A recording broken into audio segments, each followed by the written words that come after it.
Vamos nos colocar em pé e você pode ler junto comigo a palavra de Deus que está no livro de 1 Timóteo, capítulo 3, versículos de 14 a 16. Eu vou ler na tradução da NVT e diz: embora espere vê-lo em breve, escrevo-lhe estas coisas agora, para que, se eu demorar, você saiba como as pessoas devem se comportar na casa de Deus. Ela é a igreja do Deus vivo, coluna e alicerce da verdade. Sem dúvida, este é o grande segredo de nossa fé. Cristo foi revelado em corpo humano, justificado pelo Espírito, visto por anjos, anunciado às nações, crido em todo o mundo e levado para o céu em glória.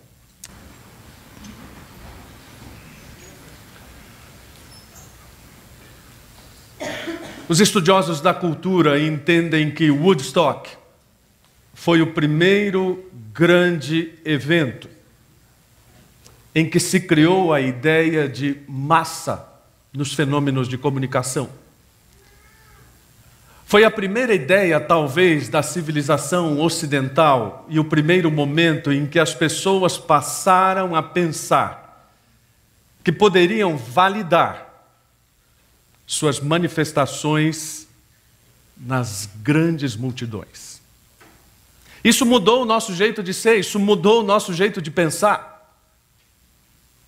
Todos nós hoje somos reféns dessa forma de ideia, de que aquilo que é grande, de aquilo que está alcançando muita gente, de que aquilo que está alcançando o mundo é mais relevante. E com essa visão, então, nós temos lidado com a igreja de uma forma bastante peculiar e não necessariamente bíblica. Porque é preciso muito cuidado em distinguir qual é a ideia de relevante que a Bíblia nos dá e o que é que estamos buscando. Quando nós perguntamos o que é ser igreja relevante, na verdade, nós precisamos olhar para Jesus e pensar como é que Jesus foi reconhecido. O que é que ficou evidente do ministério de Jesus? O que as pessoas repararam a respeito dele? O que elas falaram disso? Se você manusear a Bíblia, você vai ver que as pessoas disseram que Jesus era varão profeta, poderoso em obras, diante de Deus e diante do povo. Está aí o conceito de relevância. Não é bem o que a gente pensa. Não é uma multidão semelhante àquela de jovens em Woodstock aplaudindo algo que é de consenso da multidão, mas é aquilo que está sendo feito pelo poder de Deus diante dos homens e diante dele. Isso tem sérias implicações para as nossas vidas, não apenas do ponto de vista devocional, pessoal, mas do ponto de vista coletivo. É o que nós acabamos de dizer há pouco em relação ao que foi feito no domingo passado. A igreja é um projeto de Deus para servir homens. E então, se nós temos essa compreensão daquilo que Jesus fez, então nós precisamos nos colocar diante dessas necessidades, prontos para dizer: olha, Senhor, estou aqui. E eu quero agir coerentemente com esse entendimento desse Jesus que foi e é poderoso em obras. Mas aí surge um problema. Ao longo da história, a igreja foi reduzindo sua visão em relação a todas as coisas. Ela foi se voltando para si. E, aliás, esse é o problema de toda a igreja. Ela tem a tendência natural de se voltar para si. É sempre necessário o Espírito de Deus se movendo, a liderança instigando o povo a se voltar para fora. Mas nós vivemos num contexto diferente. Tim Keller, por exemplo, diz que antigamente nós podíamos apenas instruir as pessoas na oração, no estudo bíblico.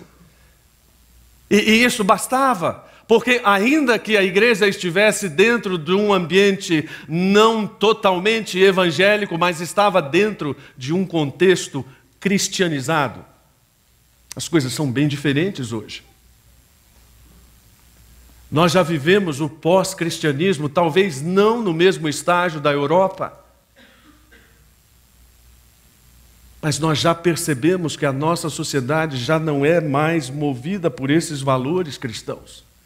Consequentemente, o nosso desafio é como ser cristão, como ser igreja, numa sociedade que é hostil ao Evangelho e como enfrentar a cultura.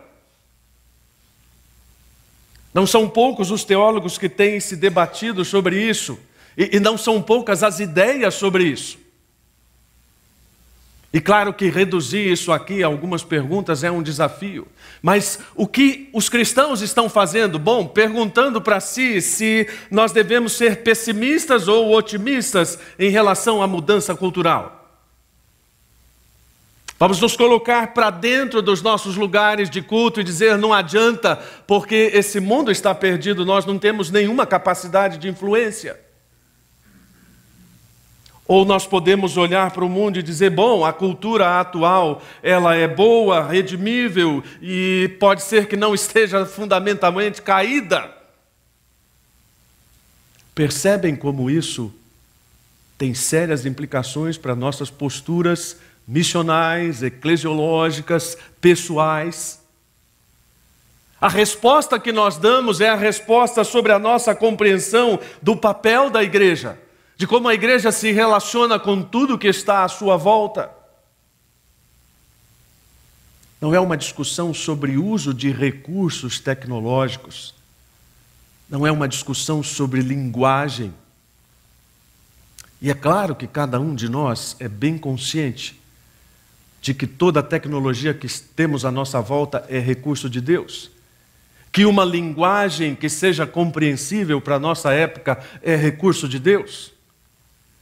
Que tudo aquilo que a igreja pode fazer para colocar a pessoa de Cristo no centro de suas ações, isso obviamente é de Deus.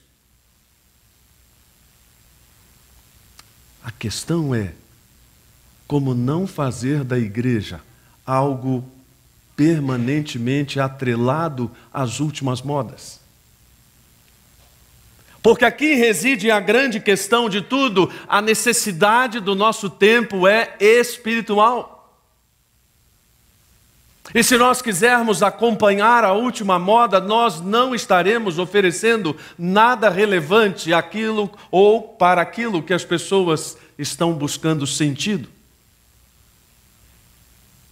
Ou seja, o desafio do nosso tempo, o desafio do século 21 é mostrar que o grande problema não é estrutural, que o grande problema é espiritual.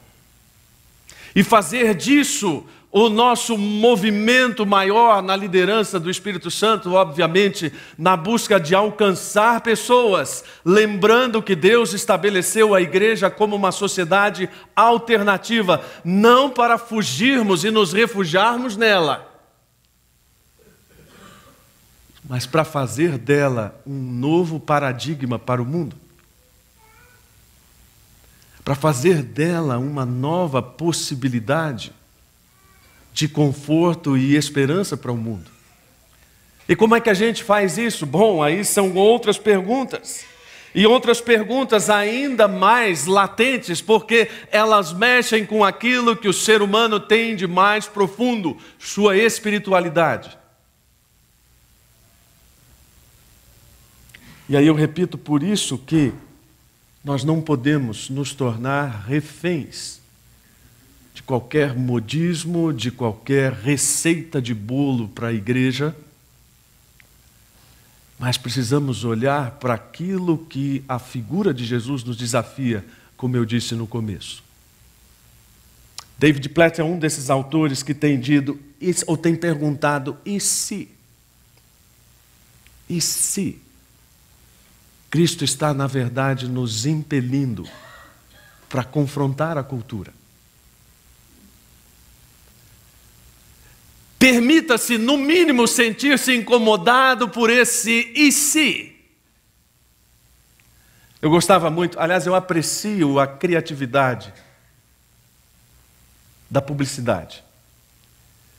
E me divertia muito, algum tempo atrás, com uma propaganda de seguros no rádio. É preciso ser muito criativo para as propagandas transmitidas pelo rádio. E era uma propaganda de seguro que dizia sempre, vai que. Lembram disso? Acompanhada de ruídos muito sugestivos. Vai que num passeio... E você fica imaginando aquilo, né? E como essas perguntas nos incomodam toda vez que você precisa se perguntar, e se eu tivesse feito aquilo, é sinal que seu coração já está incomodado. Então precisamos nos incomodar com essa pergunta, e se? E se o evangelho que Deus estiver me propondo, ou que Deus está me propondo, não é esse da comodidade que eu tenho buscado? E se o evangelho que me estiver sendo proposto não é esse da conformidade pela qual eu tanto tenho lutado? Se você discordar de mim, estou à sua disposição para a gente brincar, de conversar. Por que brincar? Porque às vezes fica muito sério, o pessoal fica nervoso, né? Mas brincar no sentido de dizer, eu preciso pelo menos ser honesto e parar para refletir. Se a minha postura é tão desafiadora quanto o Senhor Jesus está me pedindo. E perceber um pouquinho do que está acontecendo à nossa volta. No começo do mês, quando nós fizemos tivemos a primeira conversa de família, a primeira participação foi de alguém que eu não vou mencionar o nome, mas que disse o seguinte: é impossível não reconhecer que tudo que está acontecendo à nossa volta e que ataca a família é obra de alguém cujo interesse maior é destruir a família. Nós não podemos ser ingênuos em relação ao mundo. Eu fico com tanta pena quando eu vejo um crente ingênuo. Crente ingênuo é assim, aquele que acha tudo normal. Não, é tudo normal, isso é normal. O sujeito está no 5º casamento, não, isso é normal. Realmente é um cara que acredita no casamento, já está no 5º. Normal. E nessa do tudo normal, tudo normal, tudo normal, não há a mínima percepção de que normal é a ação de todas as pessoas que estão trabalhando para destruir aquilo que Deus está colocando como base de tudo. O fundador do Partido Comunista Italiano, que não era propriamente um seguidor de todas as ideias de Marx, mas ele dizia o seguinte: nós estamos fartos de 2000 anos de herança judaico-cristã. Mas nós não vamos destruir esta herança atacando-a diretamente. E o que ele propôs foi uma estratégia bastante sutil. E disse: nós vamos invadir as suas artes, a sua literatura, a sua música, e vamos colocar tudo isso contra eles.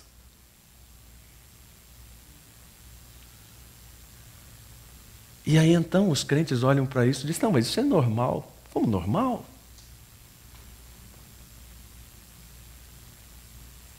Percebem por que tanta dificuldade em relação a esse tema? Percebem a necessidade de nós estabelecermos hoje, mais uma vez, o que Deus está fazendo? E de percebermos que Deus está fazendo a igreja relevante hoje, sim. E cada comunidade é uma base de operações dele. Eu acho muito legal esse conceito. Eu e você somos uma base de operação daquilo que Deus está fazendo. Isso mexe com alguns conceitos que o próprio texto depois estabelece, mas deixa bem evidente o principal objetivo: revelar o grandioso projeto em Cristo. Todo crente, pelo menos que se diz crente, que se diz discípulo de Cristo, o termo que você quiser, ele gosta de dizer que tem uma preocupação com o engajamento social, com um mundo melhor, gosta de trabalhar com essa ideia de que ele está cooperando para um mundo melhor. Ótimo.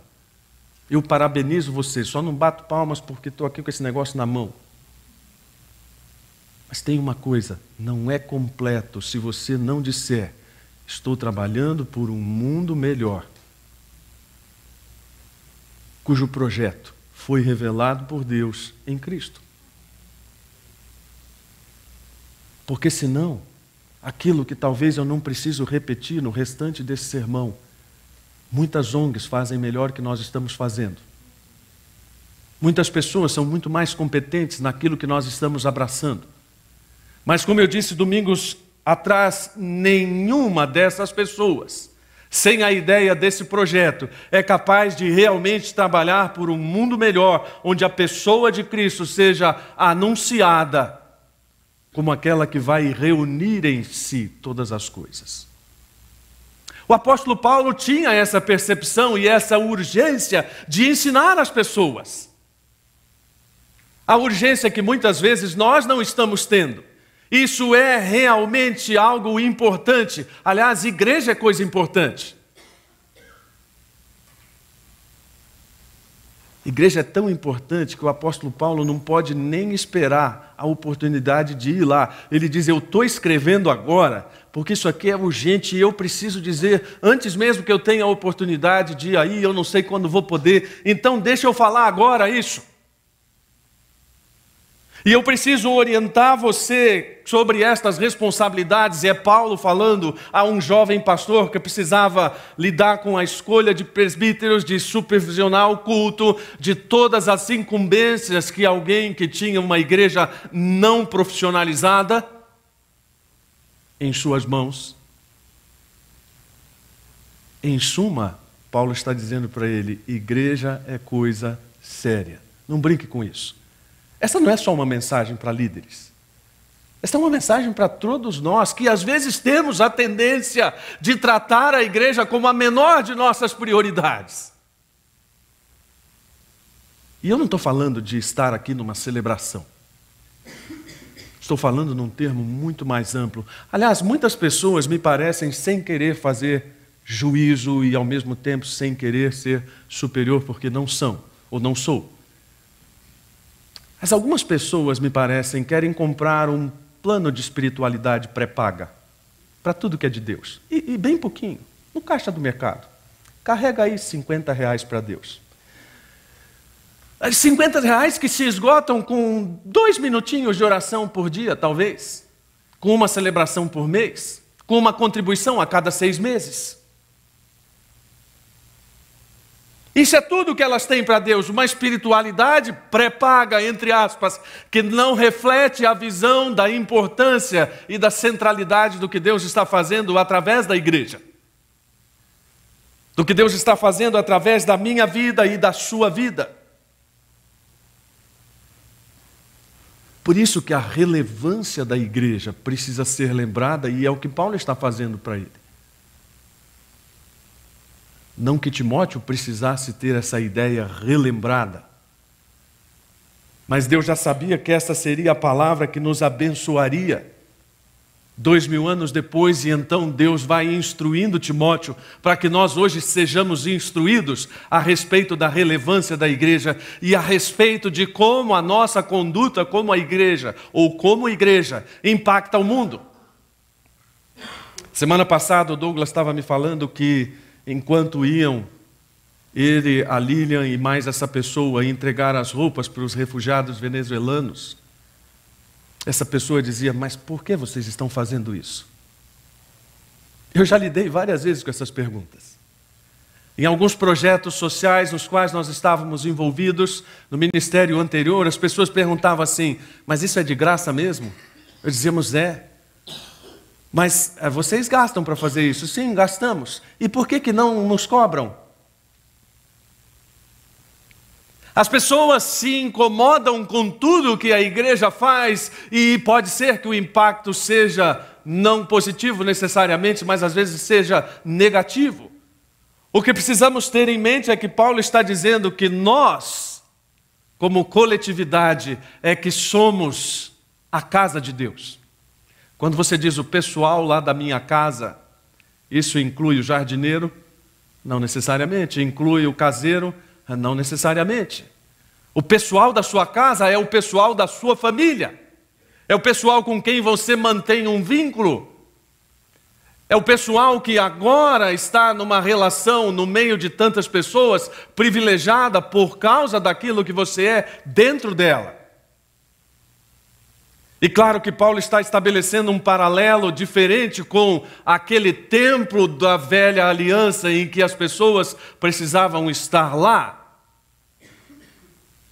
E agora ele diz, nós somos o lugar. Parece conversa de doido, né? O que Deus está fazendo? Se diz bastante coisa. Onde? E você diz aqui. E a pessoa diz, não, mas eu perguntei onde, não quem. Então, aqui. Mas quem? Eu.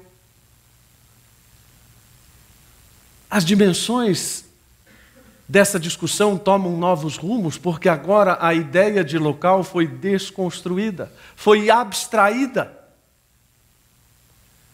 E eu penso que muita gente tem dificuldade em abstrair as coisas espirituais. Não é à toa que tudo que se faz para materializar aquilo que é relativo ao Velho Testamento atrai a tanta gente, não é verdade? Vamos fazer aqui o culto da Arca da Aliança. E olha, se você tocar na Arca da Aliança, você vai ganhar tudo em dobro. Como eu disse uma pessoa uma vez, sua conta de luz vai vir em dobro, suas dívidas vão vir em dobro. As pessoas estão correndo atrás disso.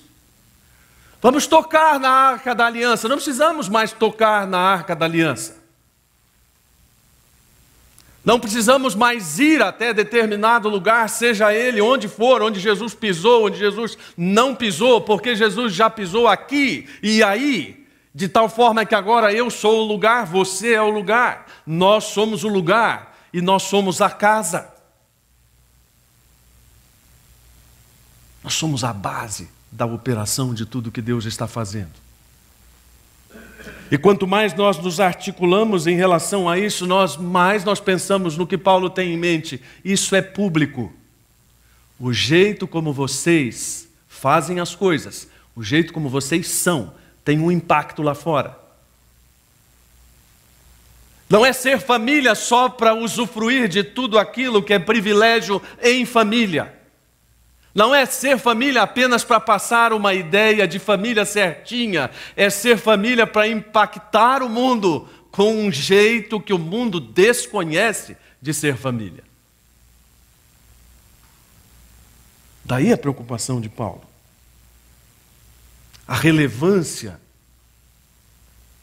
dessa conduta é o impacto que ela causa lá fora, é aquilo que faz as pessoas perguntarem, por que vocês estão fazendo isso? É aquilo que faz alguém no seu trabalho dizer para você assim, mas sério que você nunca traiu a sua esposa? Você é maluco? Eu já ouvi isso. É aquilo que faz as pessoas perguntarem para você, por que lá na sua igreja as pessoas se ajudam tanto? Você já ouviu isso? Eu já ouvi várias vezes. Por que lá na sua igreja as pessoas estão tão preocupadas com as necessidades dos outros? Faz um bem ouvir essa pergunta. Porque significa que essa conduta relevante está impactando as pessoas. E significa que nós estamos então entendendo qual é a relevância dessa comunidade dos salvos, que Paulo chama a igreja do Deus vivo. E aí vem uma outra metáfora, eu sou pedra, você é outra pedra, e nós somos construídos edifício de Deus.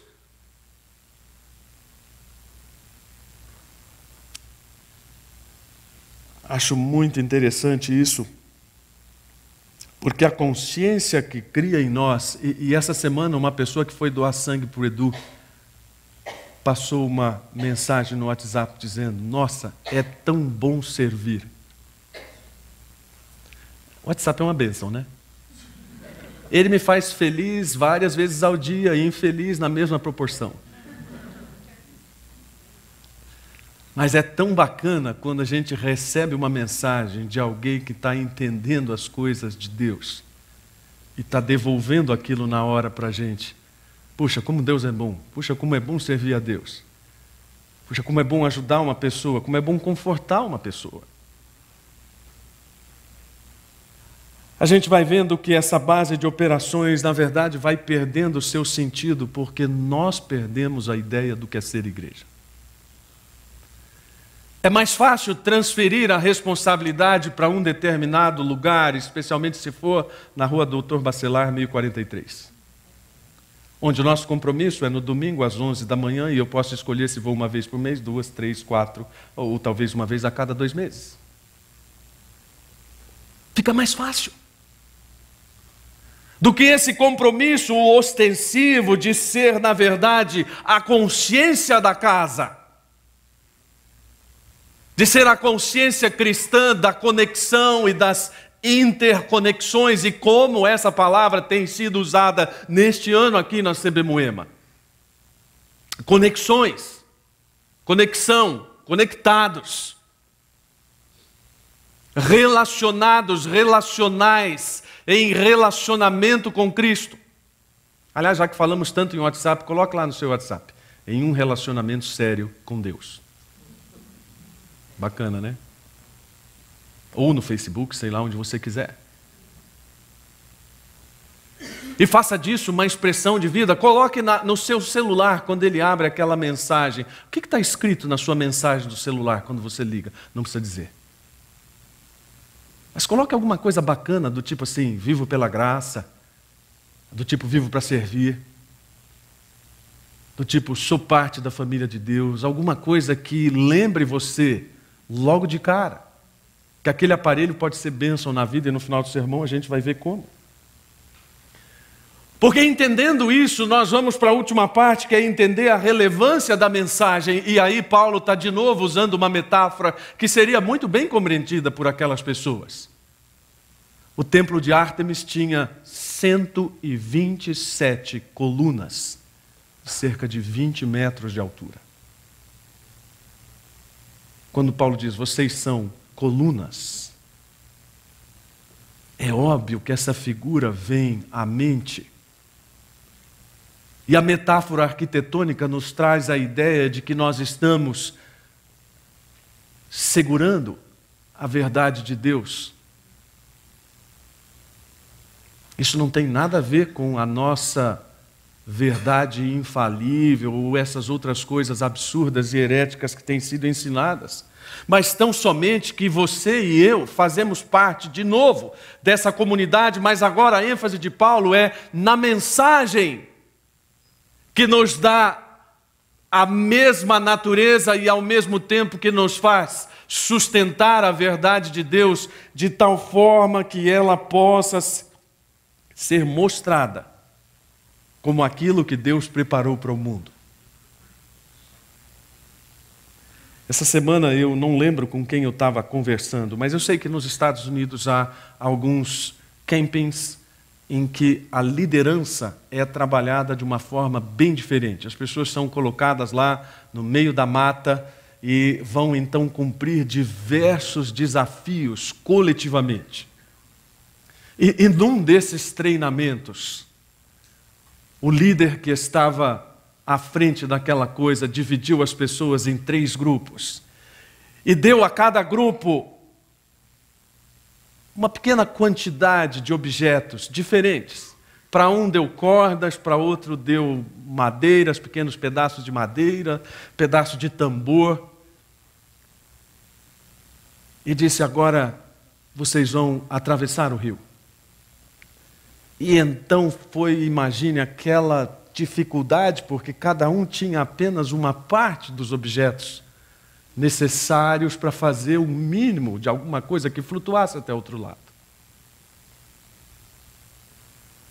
Quando aqueles 3 grupos chegaram ao outro lado, o instrutor disse, mas por que vocês não se juntaram? E as pessoas disseram, como assim, podia? E ele disse, eu não disse que não podia. Eu apenas separei em 3 grupos e dei a cada grupo uns objetos que poderiam ser unidos e juntos vocês poderiam ter construído uma jangada. E aí todo mundo, Ninguém pensou que a unidade era uma solução. E também ninguém falou que a divisão era a estratégia. Isso é coisa da nossa cabeça, isso é coisa das nossas deduções. Quando a Bíblia está falando sobre a palavra de Deus e sobre a verdade de Deus, não está dizendo para a gente pegar cada uma parte dela e fazer o que der, não. Está dizendo para nós nos unirmos todos em torno dela. É por isso que a gente fala tanto nisso, né? Por isso que a gente fala tanto da importância de estar junto como igreja numa celebração, de ouvir um sermão, de estar na EBD e estudar a Bíblia com um pouco mais de profundidade, de buscar a orientação de pessoas mais maduras, de estar integrada a um pequeno grupo. Não são estratégias para que a igreja dê certo aos olhos dos pastores e eles fiquem felizes, não. São estratégias de crescimento naquilo que é fundamental. Não é a insistência de gente chata querendo saber quantos domingos você não aparece por aqui. Não, é a insistência de gente que tem um enorme apreço pelo seu crescimento espiritual. De gente que entende a importância disso na esfera na qual nós estamos inseridos. E na relevância que a igreja pode ter, não se somente 100, 200 pessoas se envolverem com refugiados, mas se 100, 200 pessoas resolverem viver o evangelho do jeito que ele é.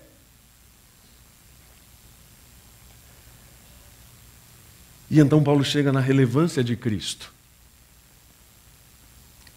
Não sei se eu já disse isso muito, mas uma coisa que eu sempre gosto de dizer é sobre a presença de Cristo. Ele está aqui.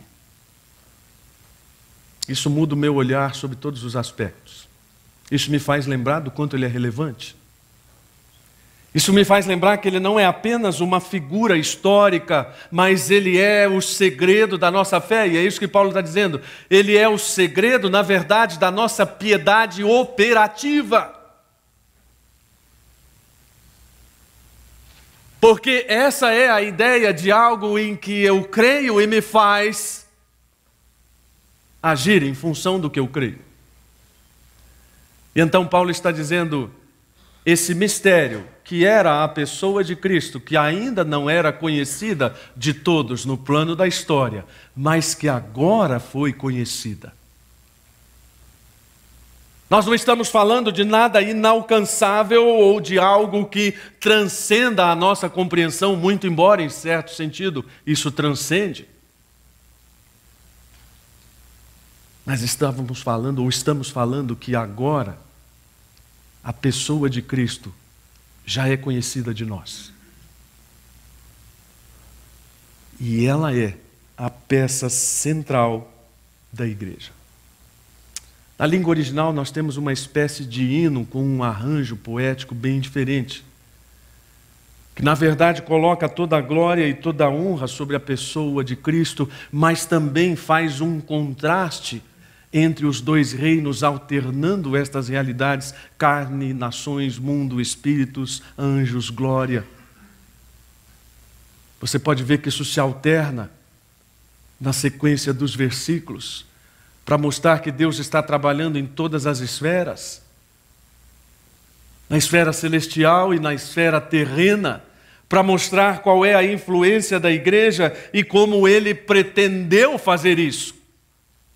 E aí rapidamente nós encontramos as formas como Jesus foi revelado, e Paulo diz que ele foi revelado em corpo humano. Ele encarnou-se, ele fez homem porque ele amou, porque ele queria nos ligar de uma forma diferente, porque ele queria mostrar que a sua felicidade não é necessariamente aquele nosso conceito de felicidade. Ele queria mostrar que o pecado é um problema sim, mas ele vai ser resolvido através desse movimento encarnatório. Paulo diz que ele também foi justificado pelo Espírito, significando que tudo aquilo que ele fez foi feito no poder do Espírito. Que maravilhosa realidade que a igreja possa fazer uma porção de coisas, não apenas com refugiados, com moradores de rua, com pessoas ricas e abastadas, com toda a sorte de gente da nossa sociedade. Mas não por causa da nossa capacidade, não por causa do nosso dinheiro, mas por causa do poder, porque esta foi a forma pela qual Jesus operou. Ele foi visto pelos anjos, que foram testemunhas da sua glória. Em todos os acontecimentos da vida de Jesus, os anjos estiveram presentes e testemunharam a realidade de Deus. Ele foi anunciado às nações, e é impressionante pensar que tudo aquilo que Jesus falou a 12 pessoas se transmitiu de tal forma que nós estamos aqui hoje. Isso tem se multiplicado de uma maneira tal que nos lugares mais distantes do mundo você pode ver isso. Eu já disse à igreja que nós precisamos emblematizar determinadas áreas da igreja. E quando o pastor Marcos Amado vem aqui à frente, você já tem em mente que Deus vai falar alguma coisa do que Ele está fazendo ao redor do mundo. E essa é a ideia mesmo. Que você perceba na vida de uma pessoa que Deus tem usado para isso, que aquilo que está sendo anunciado às nações está sendo crido. Por quê? Porque gente aparece dando testemunho disso. Como aquela pessoa perseguida e refugiada que esteve aqui há domingos atrás dando testemunho de sua fé. Aquilo é um exemplo prático do crido entre as nações. Domingo passado, dos venezuelanos que estiveram aqui, eu não sei estes que estiveram aqui, mas já ouvi o testemunho de alguns venezuelanos alcançados por este trabalho de assistência aqui no Brasil, dando testemunho disso, crido em todo o mundo. E por fim, levado para o céu em glória. Preenchendo lacunas. A essência do texto é essa, preenchendo lacunas entre a carne, o físico, o espírito, os anjos próximos a Deus, os gentios distantes de Deus, o mundo na esfera presente, o céu na esfera futura. Você fala, uau! Essa é a relevância de Cristo. Essa é a relevância da igreja. Francis Schaeffer diz que a maior criatividade já dada é a capacidade dos homens, por suas escolhas, de mudar o curso da história. E aí você diz, não, mas espera aí, a história é de Deus. Espera aí, mas nós somos participantes disso. Deus não nos excluiu disso. Nós temos escolhas que são feitas em função daquilo que Deus tem nos revelado, e nós precisamos mostrar isso como ficou demonstrado pelo texto. Nós só não podemos nos distrair. Uma das figuras mais hilárias, a meu ver, que estão no nosso cotidiano e que às vezes exemplificam o que pode ser a sua vida, a minha, da igreja, é um cachorro correndo atrás do próprio rabo. O que é um cachorro correndo atrás do próprio rabo? A coisa mais inútil, dentre tantas que vemos. Não sei qual é o ganho.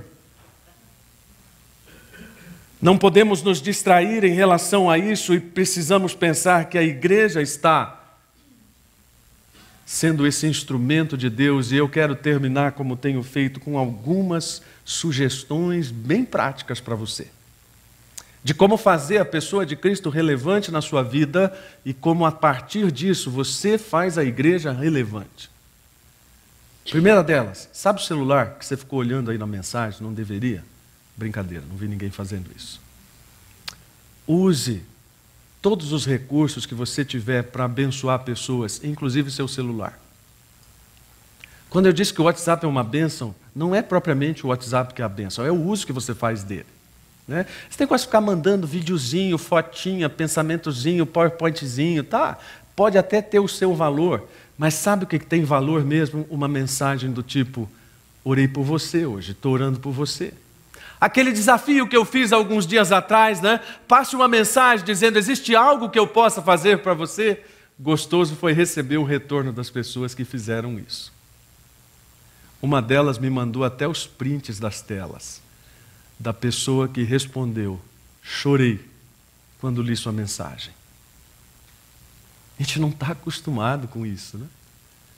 E você pode abençoar muita gente se você lembrar que o celular, esse negocinho que, em média, você toca 2.617 vezes por dia. E você fala, não, eu não sou assim. O meu é de 3.500 para cima. Né? Use para abençoar pessoas. Segunda sugestão, não se concentre no que você está fazendo, mas no que os outros estão recebendo de vocês. Isso é um desafio, né?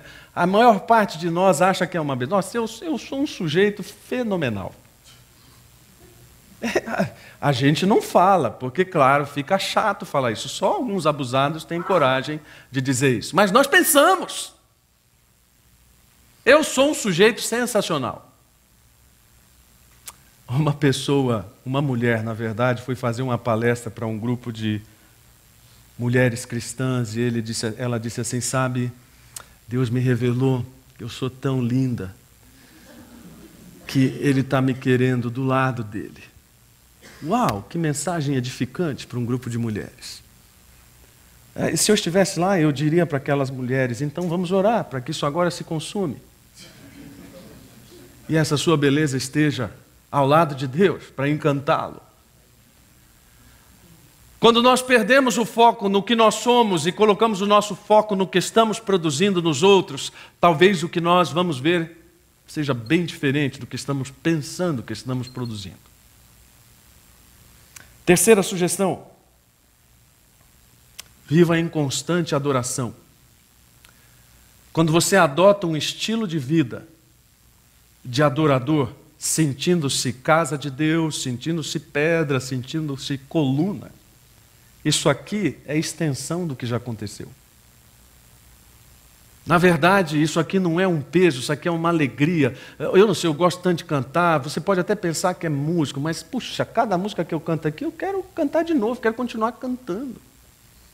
Né? Teve uma hoje aqui que eu quase pensei alto, mas já parou, vamos cantar de novo.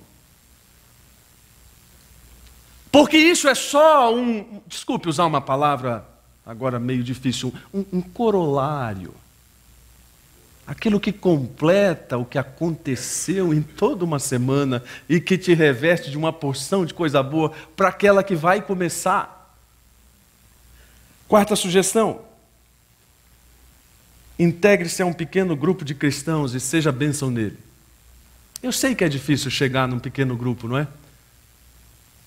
É constrangedor, as pessoas ficam perguntando o que a gente é, o que a gente faz, onde a gente mora, o que a gente gosta. É chato, nem todo mundo se sente à vontade, concordo.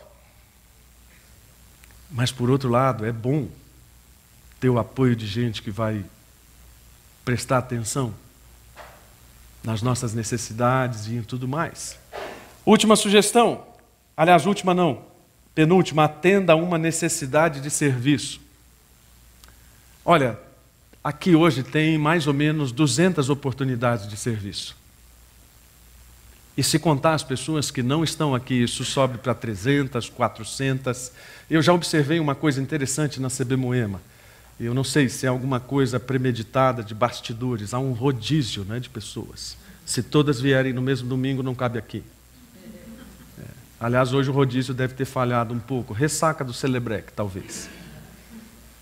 Último conselho. Deixe o Espírito Santo agir na sua vida. Isso tem a ver com a encarnação de Cristo, isso tem a ver com anunciar às nações, isso tem a ver com glorificar a Cristo, isso tem a ver com justificado pelo Espírito. Isso tem a ver com ser relevante no dia a dia, isso tem a ver com ser relevante como igreja. Isso tem a ver com o que Deus está fazendo na sua vida e na vida desta comunidade, para que o grande projeto de Deus seja anunciado. E aí que venham refugiados, moradores de rua, famílias carentes de toda sorte de ajuda, pessoas precisando de auxílio espiritual e toda sorte de gente que Deus colocar ao alcance da CB Moema. Se você concorda comigo, feche os olhos e ore comigo agora. Senhor, nós queremos ser uma comunidade relevante. Os desafios são muitos.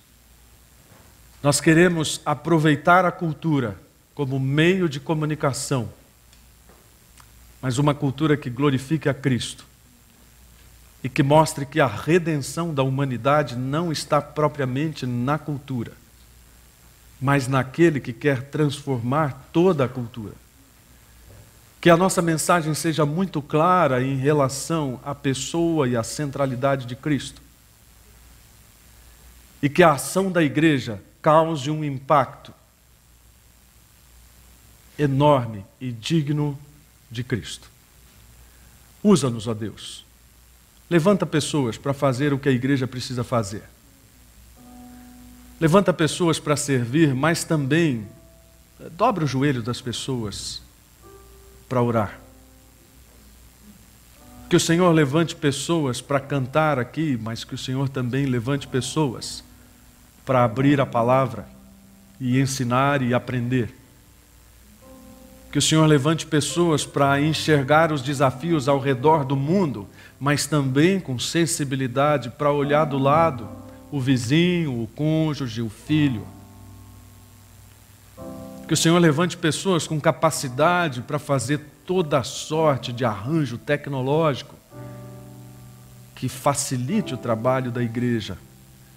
Mas que o Senhor também levante pessoas para simplesmente olhar no olho um do outro e dizer: eu amo você, eu estou à sua disposição, estou orando por você. E que esta seja a nossa relevância. Que não sejamos ridículos aos olhos do mundo, buscando uma relevância que o mundo não espera de nós. Para que sejamos dignos diante do Senhor. Em nome de Jesus. Amém.